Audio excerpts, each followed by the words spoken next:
It was a typical Friday night when I found myself scrolling through the depths of the dark web, a digital underworld that felt both thrilling and terrifying. My friends had always warned me about it, sharing tales of hackers, illicit trades, and unspeakable horrors lurking behind every link. But curiosity had a way of pulling me in like a moth to a flame. I had stumbled upon a forum dedicated to urban exploration and ghost hunting. Posts filled with eerie photographs and chilling stories captivated me. As I navigated through the threads, one particular post caught my eye: Lost Treasure, the Haunted Ship. The title alone sent shivers down my spine. It spoke of a ship that had vanished decades ago, rumored to be cursed, and now supposedly hidden somewhere off the coast. The user who posted claimed to have found a map leading to this ghostly vessel, but it was only accessible through a secure link buried deep within the forum. My heart raced as I clicked on it, my mind racing with thoughts of adventure and danger. The screen flickered momentarily before revealing an encrypted page filled with cryptic symbols and coordinates. I knew I was treading dangerous waters. This was the dark web after all, but something compelled me to dive deeper. I spent hours deciphering the code, piecing together clues that hinted at a location just outside my city. Each revelation sent adrenaline coursing through my veins. I could almost hear the whispers of those who had ventured before me. Finally, after what felt like an eternity, I managed to unlock the full map. It was an old nautical chart, frayed at the edges and marked with strange annotations. The coordinates pointed to an abandoned harbor where no boats had docked for years. My mind raced with possibilities. Was this real? Could there truly be treasure waiting for someone brave enough to seek it out? As I prepared for my journey, I couldn't shake off an unsettling feeling. The stories I read about the ship's haunting echoed in my mind, tales of ghostly apparitions and cursed souls trapped in eternal torment. But the thrill of discovery outweighed my fears. After all, what was life without a little risk? The next morning I gathered my gear: a flashlight, a camera, and some basic supplies. I told my friends I was going hiking for the day, no need to worry them about my dark web escapades. With a mix of excitement and trepidation, I set out towards the coordinates marked on the map. The drive took longer than expected as I navigated winding roads lined with dense trees that seemed to close in around me. Each mile felt like stepping further into another world, one where reality blurred with myth. When I finally arrived at the harbor, it was eerily quiet. The air was thick with humidity, and an unsettling silence hung over the area. The docks were dilapidated, wooden planks creaking underfoot as I stepped cautiously onto them. A sense of dread washed over me. It felt as if I were being watched by unseen eyes. Shaking off the feeling, I pulled out my phone to check the map again. It led me towards a narrow path that sloped down toward the water's edge. As I approached the shoreline, my heart pounded louder than ever. There was the outline of an old shipwreck, barely visible through the fog rolling in from the sea. Its hull was battered and covered in barnacles. It looked like it had been resting there for centuries. A chill ran down my spine as I realized this was no ordinary wreck. It was the haunted ship from the stories. I stepped closer, drawn by an inexplicable force. The air grew colder as I neared the vessel, and an unsettling feeling gripped me, a mix of fear and exhilaration that urged me to explore further. With each step onto the ship's deck, memories seemed to whisper around me. Echoes of laughter turned into screams, joy twisted into despair. As I entered through a gaping hole in the hull, darkness enveloped me like a shroud. My flashlight flickered uncertainly as shadows danced along the walls. The air smelled musty and stale, remnants of what once was lingered in every corner. Then came a sound, a soft whispering that seemed to emanate from deep within the ship's belly. It sent chills racing down my spine as I strained to listen closer. Was it just my imagination, or were there indeed voices calling out from beyond? Suddenly, a cold breeze swept through the corridor, extinguishing my flashlight completely. Panic surged through me as darkness closed in around me like an all-consuming void. This first part sets up an engaging narrative filled with suspense and intrigue while introducing key elements that will unfold in later segments of your story. The darkness enveloped me, thick and suffocating. My heart raced as I fumbled with my flashlight, desperately trying to coax it back to life. The beam flickered weakly before finally sputtering out completely, leaving me in pitch blackness. Panic surged through my veins.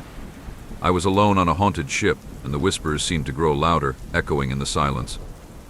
Taking a deep breath, I steadied myself. I had come too far to turn back now. With my hands outstretched, I felt my way along the cold, damp walls of the ship. The wood was splintered and rotting beneath my fingertips, and I could almost feel the weight of history pressing down on me. Each step was a reminder that I was not just exploring a wreck, I was stepping into a tomb filled with secrets. The whispers transformed into a low murmur, indistinct yet haunting. They seemed to swirl around me like a chilling breeze. "Is anyone there?" I called out, my voice trembling as it echoed through the empty corridors. Silence answered me, a heavy, oppressive silence that felt alive. I pressed on, moving deeper into the ship's belly. The air grew colder with each step, and an unsettling feeling settled in my gut. I reached what appeared to be a small cabin. The door creaked open at my touch, revealing a room filled with remnants of the past, a tattered bed, broken furniture, and faded photographs hanging crookedly on the walls. I stepped inside cautiously, scanning the room with my phone's flashlight feature. The light flickered weakly, but illuminated enough for me to see the faces in the photographs, smiling sailors in old-fashioned uniforms, their eyes glinting with life long extinguished. But one photograph caught my attention, a group of men standing proudly on the deck of the ship, their expressions serious yet proud. In the background loomed an ominous storm cloud, dark and foreboding. As I studied it closer, a chill ran down my spine. One of the men looked strikingly familiar. It was as if I had seen him somewhere before, perhaps in another photograph or even in a dream. Shaking off the feeling of unease, I turned to leave when something caught my eye, a glimmer beneath the bed. Kneeling down, I reached for it and pulled out an old pocket watch covered in dust and cobwebs. It felt heavy in my hand as I wiped it clean with my sleeve. The watch was intricately designed but stopped at 3:15, an hour that seemed significant somehow. As I examined it further, I noticed an engraving on the back: "To Thomas, may time never forget you." Who was Thomas? And why did this watch feel so important? As questions swirled in my mind, I suddenly heard it again, the whispering voices rising in urgency around me. Believe. Now. A jolt of fear shot through me at those words. They were clear and unmistakable, a warning that sent adrenaline coursing through my body. Without thinking twice, I scrambled to my feet and dashed out of the cabin. The corridor felt longer than before as shadows danced along its length.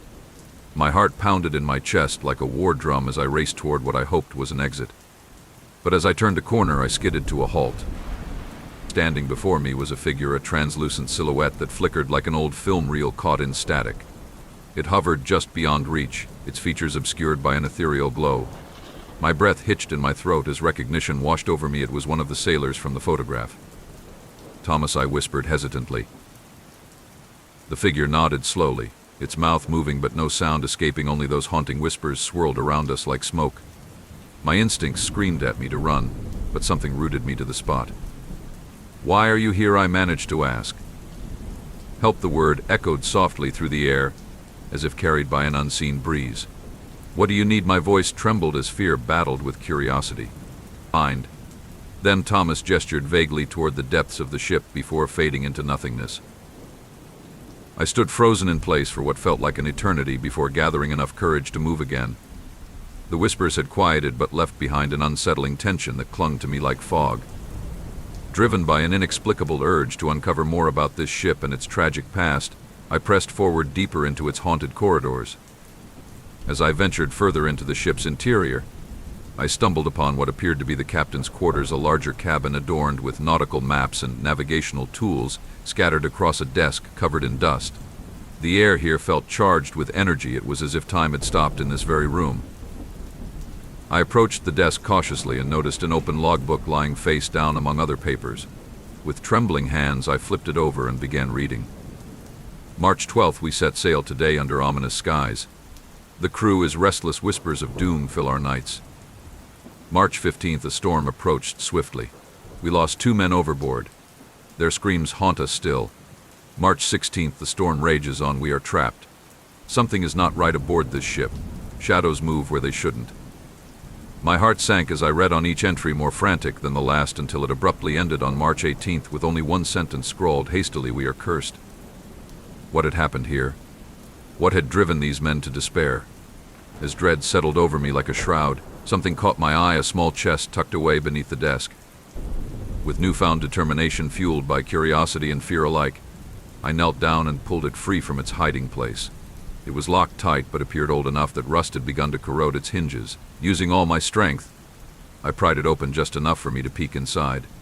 Inside lay various trinkets, old coins tarnished by time, pieces of jewelry that sparkled faintly even in dim light, but what caught my attention most was a small leather-bound journal resting atop everything else. I opened it carefully, pages yellowed with age crinkled under my fingers as if they might disintegrate at any moment. Flipping through them revealed sketches of strange symbols alongside entries filled with despair and madness. The sea calls us. We cannot escape. They are coming for us. My pulse quickened as realization dawned upon me. The crew hadn't just been battling nature, they were fighting something far more sinister lurking within these very walls. Suddenly, a loud crash echoed from somewhere deep within the ship, followed by frantic footsteps pounding against wood. Something or someone was approaching. Panic surged through me once more as adrenaline kicked in. Without thinking twice about what lay ahead or behind me now, I bolted towards what seemed like an exit.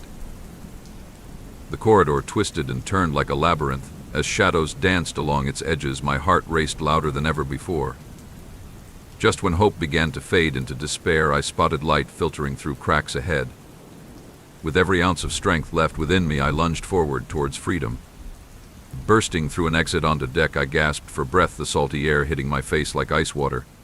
But relief quickly turned into horror when realization hit I wasn't alone anymore. Standing there at the edge of deck were figures, ghostly apparitions emerging from shadows cast by setting sun, faces twisted in anguish staring back at me. "Help us," they whispered together, a chorus of lost souls trapped between worlds. This second part deepens the narrative by exploring eerie encounters aboard the haunted ship while building suspense around its tragic history and mysterious crew members. The figures stood before me, their spectral forms illuminated by the waning light of the setting sun. Each face was a mask of sorrow and despair, eyes hollow yet filled with an unquenchable longing. My heart raced as I took a step back, feeling the weight of their collective gaze upon me. "Who are you?" I managed to stammer, my voice barely above a whisper. "Lost," one of them replied, a man with a tattered sailor's cap. His voice was soft yet resonated with a deep sadness that echoed through the air. "We are lost between worlds." "Why are you here?" I asked, curiosity battling against fear. "What happened to you?" "The sea took us," another spirit, a woman in a faded dress, said, her voice trembling like a leaf in the wind. "We were cursed for our greed, for seeking treasure that was never ours." As they spoke, memories flooded my mind, fragments of the logbook I had read earlier. The storm, the cries of men lost to the depths, and now this haunting revelation. I felt an overwhelming sense of compassion for these souls trapped in torment. "What can I do to help you?" I asked, desperation creeping into my tone. "How can you find peace?" "Find the treasure," the sailor urged, stepping closer. "It lies beneath the ship, buried deep within its heart. Only then can we be free." "Beneath?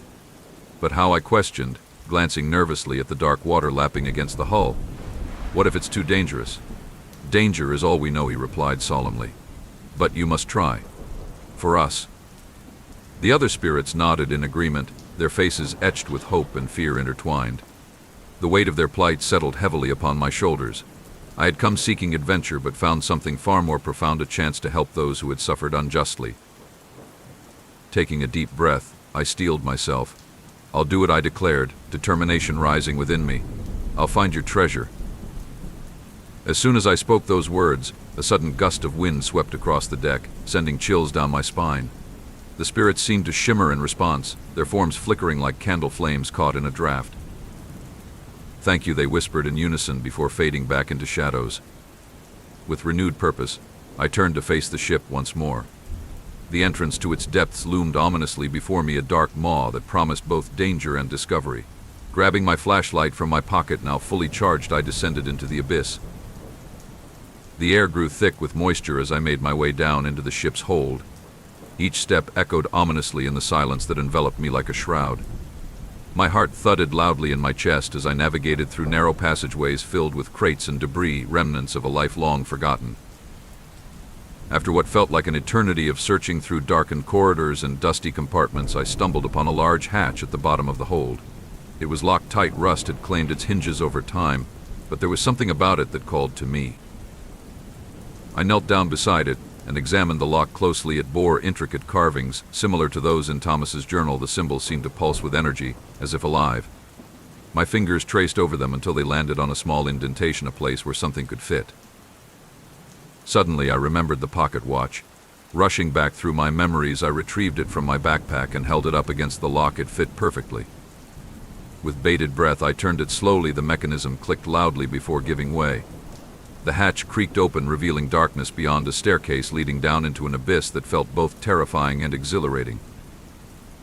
I hesitated for just a moment before stepping inside, my flashlight beam cutting through shadows as I descended deeper into unknown territory. The air grew colder still, every breath felt heavy with anticipation. At last I reached what appeared to be an underground chamber, its walls lined with glistening stones that sparkled like stars against black velvet. In its center lay an ornate chest carved from dark wood adorned with gold filigree, its surface marred by time, but still magnificent. My heart raced as I approached cautiously. This had to be it, the treasure that would set them free. But as I reached for it, a sudden wave of dread washed over me, the very air crackling with tension. "Beware," a voice echoed through the chamber. It was Thomas again. "The treasure is cursed." "What do you mean?" I gasped, pulling back instinctively. "The greed that bound us.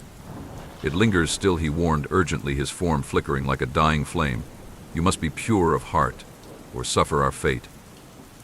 I took a deep breath. This was it, the moment where courage would either lead me to salvation or doom. With trembling hands, I opened the chest slowly. Inside lay not gold or jewels, but something far more precious, artifacts belonging to each crew member, mementos from lives once lived.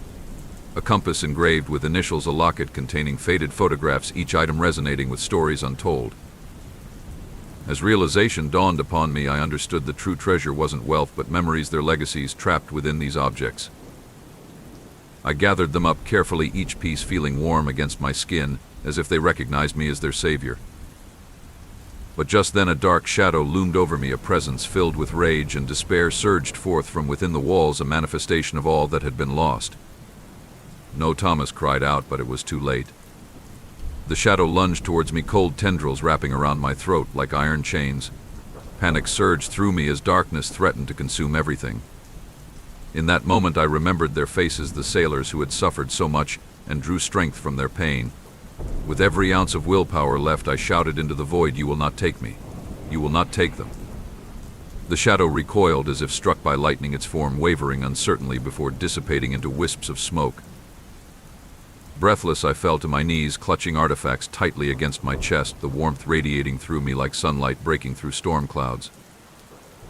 As silence enveloped me once more, I felt something shift within this haunted space, an energy pulsing through walls, as if releasing centuries' worth of anguish at last.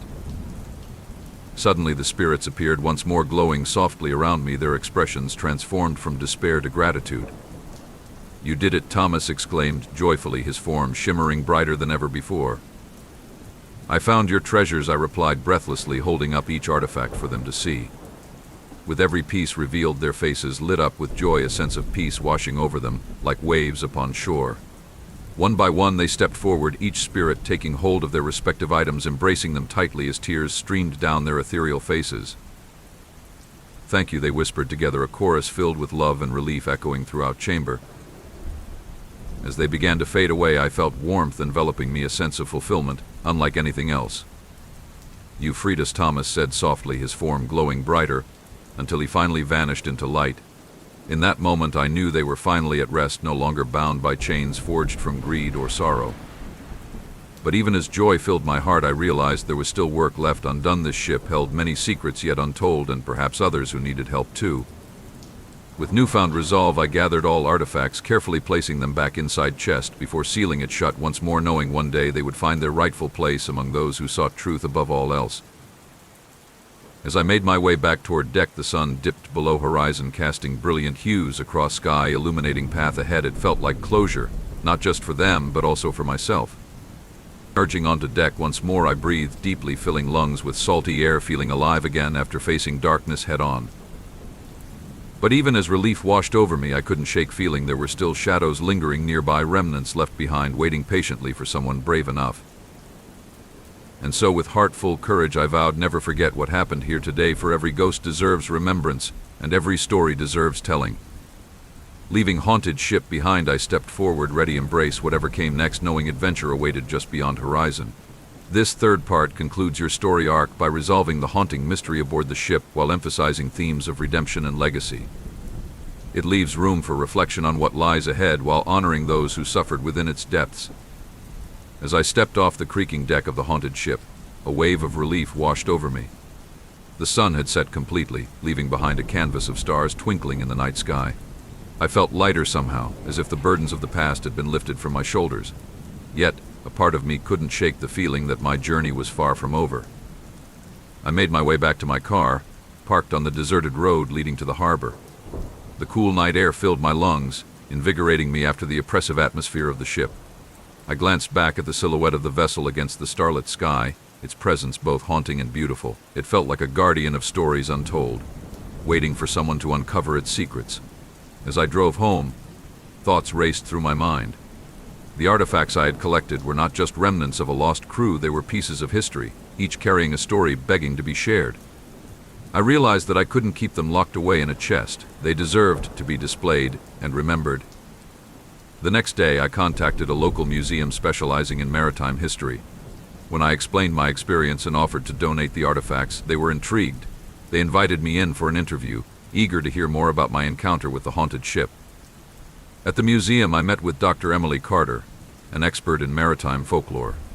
Her eyes sparkled with curiosity as I recounted my story, how I had found the map on the dark web, how I had explored the ship, and ultimately how I had freed its trapped souls. Fascinating, she said, leaning forward in her chair. There are many legends surrounding ships that have vanished or met tragic fates at sea. The idea that they leave behind echoes of their past is something we see often in folklore. I shared with her details about each artifact: the compass engraved with initials, the locket containing faded photographs, and other personal items belonging to each crew member. Dr. Carter listened intently as she took notes. "We can create a special exhibit," she suggested excitedly. "We can tell their stories through these items and educate others about maritime history and folklore." The idea thrilled me. Not only would it honor those who had suffered aboard that ship, but it would also serve as a warning, a reminder of the dangers of greed and hubris. Over the next few weeks, I worked closely with Dr. Carter and her team to prepare for the exhibit.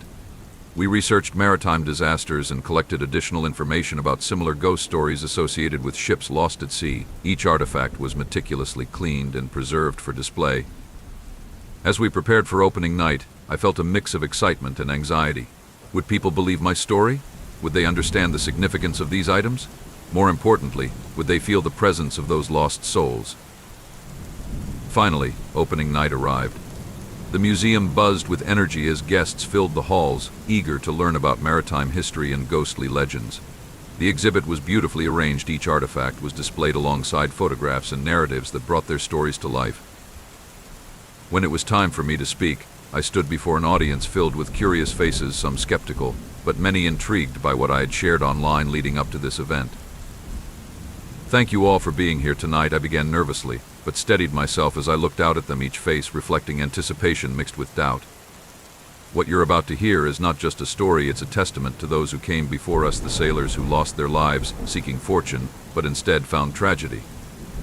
As I recounted my experience aboard the haunted ship, how I encountered Thomas and his fellow spirits, the room fell silent.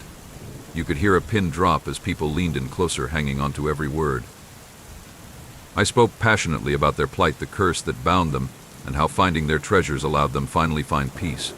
When I finished speaking, an overwhelming sense of connection filled me. These strangers understood. Afterward, guests approached me one by one, expressing their thoughts on what they'd heard. Some shared their own ghostly encounters, others simply thanked me for bringing these stories back into existence. But one man stood out among them, a tall figure dressed in dark clothing who approached hesitantly, his expression serious yet kind. "I'm sorry if this sounds strange," he began cautiously, but something about his demeanor made me listen intently.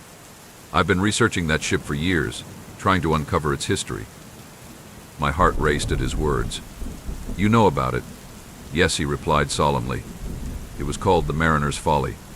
It sank during a storm decades ago, and many believe it was cursed due to greed among its crew." His words sent chills down my spine. I didn't know its name until now, but I felt its presence, as if it were alive. He nodded thoughtfully, his eyes reflecting understanding. "Those souls are restless. They seek closure, just like you described." We spoke at length about our shared fascination with maritime lore, the legends surrounding lost ships, and how some believed they could still communicate through dreams or visions. As we conversed, I felt an unexplainable connection forming between us. Perhaps it was fate bringing us together. In that moment, I realized this journey wasn't just mine anymore. It belonged to everyone willing to listen, to honor those lost souls who deserved remembrance. As weeks turned into months, the exhibit flourished. Visitors flocked from near and far, eager to learn more about the Mariner's Folly and its tragic crew. And every so often I would catch glimpses of familiar faces among crowd, spirits watching over us, smiling softly, as if finally at peace. But even as joy filled hearts around us, I couldn't shake feeling there were still mysteries left unsolved, whispers lingering like echoes against walls, waiting patiently for someone brave enough. One evening after closing up, I found myself standing alone before display, gazing at artifacts illuminated under soft lights, when suddenly a cold breeze swept through room, sending shivers down spine. I turned around expecting nothing, but there stood Thomas once more, his form shimmering faintly against backdrop. "Thank you," he whispered softly, a smile breaking across his face. "What happens now?" I asked breathlessly, emotions swirling within me like stormy seas. "You've honored us," he replied gently, his voice carrying warmth despite chill in air. "But there are others still waiting, others who need your help." My heart raced at his words, realization dawning upon me. "You mean there are more ships?" He nodded solemnly, his expression serious yet hopeful. "Yes, many have suffered like we did, trapped between worlds, longing for release." In that moment I knew what lay ahead. Another adventure awaited, a chance not just help them, but also uncover deeper truths hidden beneath waves. "I'll do it," I promised, resolutely determined to face whatever challenges lay ahead.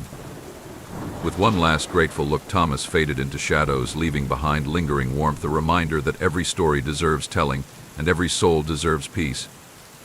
And so, with heart-full courage, I prepared myself for new journey, knowing adventure awaited just beyond horizon, and perhaps even more haunted ships yearning for liberation. This fourth part concludes your story arc by emphasizing themes of connection, remembrance, and ongoing exploration, while leaving open possibilities for future adventures involving other lost souls at sea. The days turned into weeks, and my life took on a new rhythm. The exhibit at the museum continued to draw crowds, each visitor captivated by the story of the Mariner's Folly and its tragic crew. I found myself becoming a sort of local legend, the ghost whisperer, who had ventured into the depths of a haunted ship and returned with tales of lost souls seeking peace. But even as I reveled in this newfound purpose, Thomas's words echoed in my mind. There are others still waiting. I felt an undeniable pull to seek out those other ships, to help more lost souls find their way home.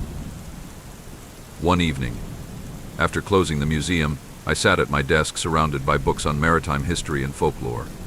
I had begun researching other shipwrecks known for their ghostly legends, each tale more haunting than the last. As I flipped through pages filled with accounts of lost vessels and their doomed crews, one name stood out: the Whispering Tide. According to legend, the Whispering Tide had vanished during a fierce storm nearly a century ago. Survivors claimed they could still hear the ship's crew calling out in despair, their voices carried by the wind. Intrigued, I dug deeper into its history. The more I learned, the more I felt drawn to it, a sense of urgency igniting within me. That night, unable to sleep, I made up my mind. I would find the Whispering Tide. I gathered my notes and plotted its last known coordinates on a map. The ship was said to have sunk near a rocky outcropping off the coast, a treacherous area known for its unpredictable tides.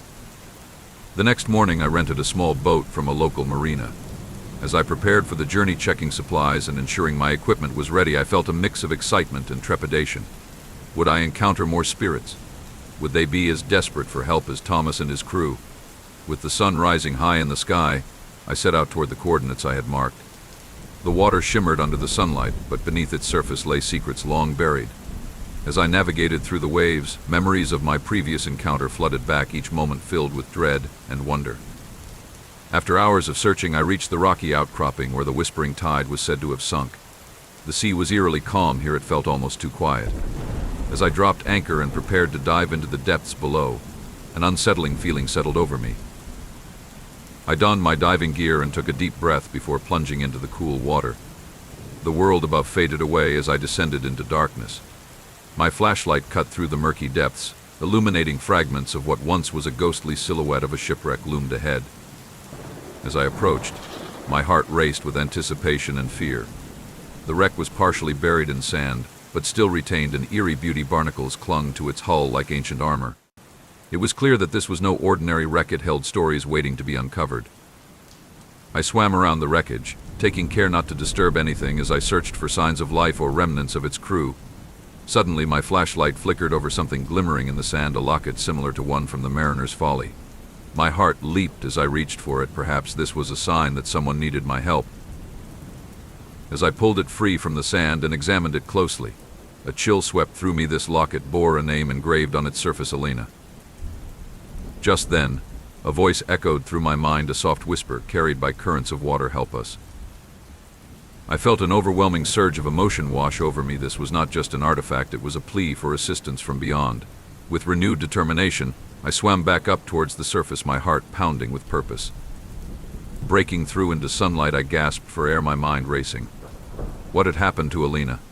Was she one of the crew members lost aboard the Whispering Tide? I quickly climbed back onto my boat and began searching for any signs of her presence or that of her fellow sailors. As evening approached, the sun casting long shadows across water, I felt something shift in atmosphere around me. It grew heavier, as if spirits were gathering.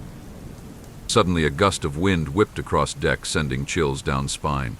And then I heard it, the whispers again, echoing through air like haunting melodies. "Find us. Help us," they called out, voices intertwining like strands of silk. "Where are you?" I shouted into wind, my heart racing. "What do you need?" "Below." Beneath came their reply, a chorus resonating with urgency. Without hesitation, I grabbed my diving gear, once more determined to find answers. As darkness fell, I plunged back into depths, the water now feeling alive around me. Each stroke propelled me forward toward wreckage, where shadows danced like phantoms beneath waves. Once again, I navigated carefully around debris, searching for anything that might lead me closer to Elena or her crew. But this time it felt different. There was an energy pulsing through water, a connection drawing me deeper. Suddenly, I spotted something shimmering against hull, a small chest partially buried in sand. My heart raced as excitement surged within me. Could this be what they were guarding? I pried it free from its resting place, my hands trembling with anticipation. Opening it revealed not gold or jewels, but letters, dozens upon dozens, stacked neatly inside. Each letter bore names written in elegant cursive, and as I read them, their stories unfolded before me like pages from forgotten history. They spoke of love lost at sea, dreams shattered by storms, promises made but never kept. And there among them was Elena's letter, a heartfelt confession addressed to someone named Samuel, a promise that she would always wait for him, no matter what happened. Tears filled my eyes as realization dawned upon me. These were not just letters, they were echoes of lives lived fully despite tragedy looming overhead. But as soon as joy filled heart, it quickly turned into sorrow, knowing they were trapped here, longing for closure. Suddenly the whispers grew louder around me, urgent yet filled with desperation. "Help us. Release us."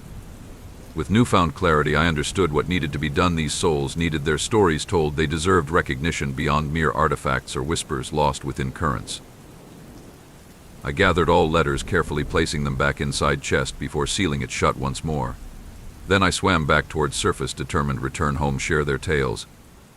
Emerging from depths once again, the moon hung high above, casting silver light across water, illuminating path ahead. As boat rocked gently against waves, I felt presence surrounding me, spirits watching over, as if guiding every stroke toward shore. Once back on land, I rushed home, filled with exhilaration mixed with urgency. There was so much work ahead, so many stories waiting patiently for someone brave enough to tell them.